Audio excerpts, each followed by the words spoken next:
So yun nga, after ko nag-send ng kit ng aking sojourno sa posta, nandito po tayo ngayon sa isang napakagandang bar. So kape muna tayo, mag-breakfast muna tayo guys.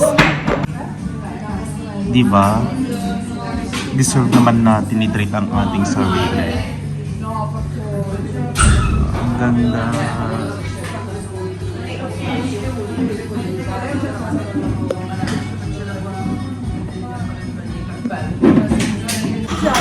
So, ito na ang ating topic.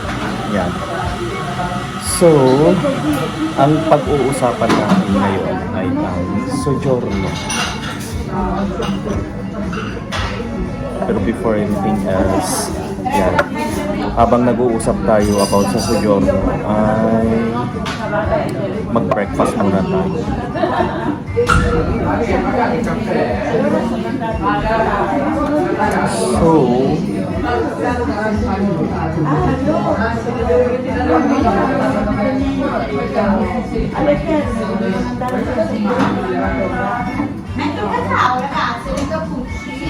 So, ang ating topic today ay ang sojourno.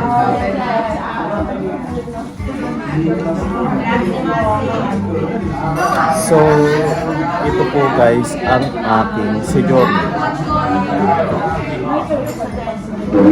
Ang sojourno na tinatawag guys ay iyong permit para ikaw ay manatili dito sa Italia. So, ang Italia ay nagbibigay yan ng working permit para legal ka po dito sa bansa nila. So, ang mangyayari, ang iyong permit ay every 2 years yan. Depende yan sa ibibigay ng kanilang gobyerno. Depende rin yan sa fees na nabayadan ng iyong amo.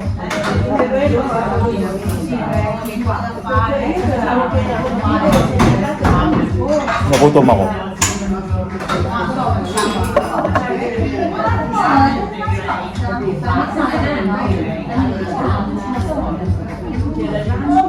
Ngayon, every 2 years yan. Depende yan sa kung may amo ka. Kung wala kang amo, so pwede mo ding i-declare yan sa mga kakilala mo na matataas ang kredito para lang ma-maintain mo ang iyong permeso di soggiorno. So, dito sa Italia, lagi yan. Kailangan mo magkameron ng permeso di soggiorno para lahat ng benefits dito sa bansang ito ay ma-avail mo. Yan. At saka kapag may permeso di soggiorno ka, lahat po ay napupuntahan natin dito sa Europe except London po, sa Great Britain yan. Kasi umiwalay po sila dito sa Europe. So ito lamang po ang ating vlog today. Informative chika here na nagsasabing knowledge is power. Maraming salamat po. See you again in my next vlog. Bye! Happy New Year! So I will rephrase yung sinabi ko about London and Great Britain na sila po ay humiwalay sa European Union, kaya kung gusto mong pumunta po doon, kailangan mong magka-visa. So thanks for watching guys. Informative chika here. Happy New Year and God bless us all. Bye!